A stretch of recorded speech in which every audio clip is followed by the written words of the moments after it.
A strange, unexplained light, only known as the Shimmer, has swallowed a small corner of the United States, spreading slowly each day, threatening to engulf the entire country and beyond. And after her husband disappears inside the Shimmer while on some exploratory mission for the army, only to suddenly return home 1 year later with a fatal condition, a soldier turned biologist volunteers to venture into the Shimmer herself in the hopes of finding a cure in Annihilation. Greetings, Cinemaniacs. I'm Cinematico Magnifico of AmoralCrackpot.com, and welcome to the Nightly Chill.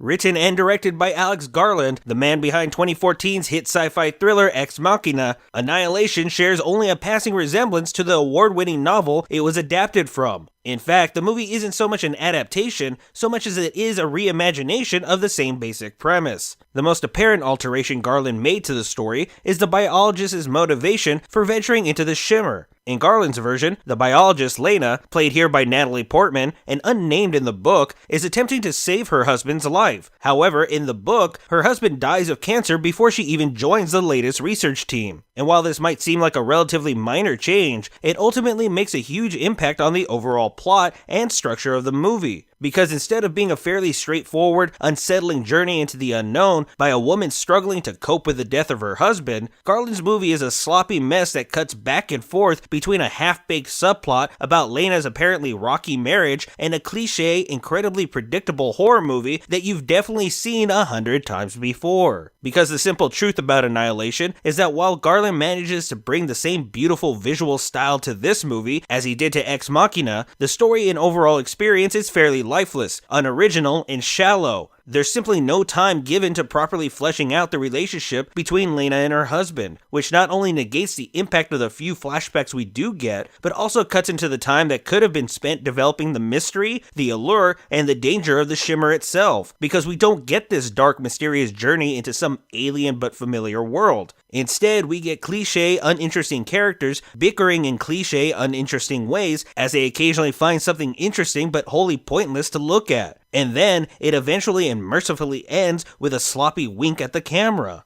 For example, the four explorers in the book are slowly broken down emotionally and physically by the nightmarish world they find themselves in, and an unknown to them conspiracy set against them. In the movie, no such conspiracy exists, nor do any of the characters organically break down over the course of the movie. Instead, the four characters are reduced to horror movie cliches: the main character, the nice one, the tough one, and the manipulator. And they're all slowly moved around and removed from the board as you might expect from such a lazy setup, such as the tough one eventually snapping under the pressure and turning on her teammates. And that would be fine, if incredibly predictable, had Garland given us any reason to care about the team and their plight. This is a team of strangers, to each other and to us, and by the time it ends, they remain that way. There's simply no reason to care about any of them. No time is dedicated to making us care. Things certainly aren't helped any by the painfully dull performances from Portman and her supporting cast. While Portman has given a number of delightful, subtle performances throughout her career, such as in her role as Matilda in Leon the Professional or Nina in Black Swan, her turn as Lena has all the nuance and depth as her performance as Padme in the various Star Wars prequels. She and the rest of the cast come across as if they were all heavily sedated during production. Nobody talks above a loud whisper for much of the movie. Nobody talks in a natural cadence, nor with much of any emotion. Nobody talks or converses like normal human beings. The dialogue is all exposition or robotic, unnatural movie speak. And for some reason, nobody is believable as either a scientist or a soldier.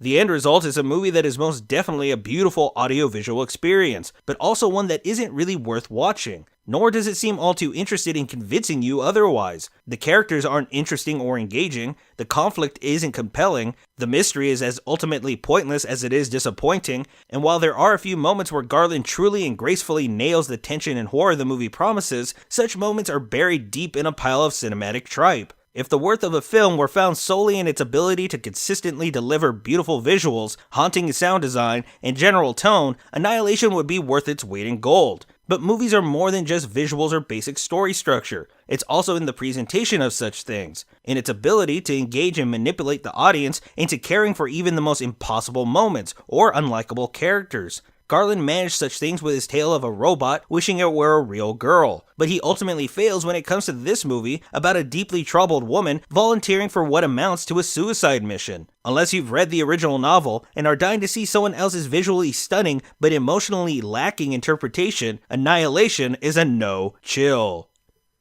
That's going to do it for this episode of the Nightly Chill. As always, this show is brought to you in part by our fans. If you enjoyed the show, please be sure to subscribe, like, follow, and share. And if you'd like to find even more reviews, or perhaps learn how to support the show, please visit amoralcrackpot.com. Finally, the Nightly Chill is written, voiced, and produced by me, Steve TLVSoE. Agree or disagree with today's review? Let me know however you can. But until next time, y'all need to make like a tree and get out of here.